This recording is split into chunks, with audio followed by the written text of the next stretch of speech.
सतनाम धर्म की, सतनाम धर्म की, सतनाम धर्म की।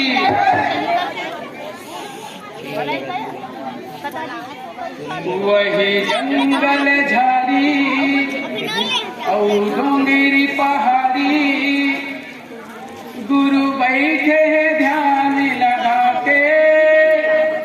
वही जंगल झाड़ी डोंगरी पहाड़ी, गुरु बैठे हैं ध्यान लगा के। का जाने गए मन में बसाए, गुरु सत्य नाम ला जप के, गुरु सत्य नाम ला जप के। बोल बाबा गुरु घासीदास की, सतनाम धर्म की, सतनाम धर्म की।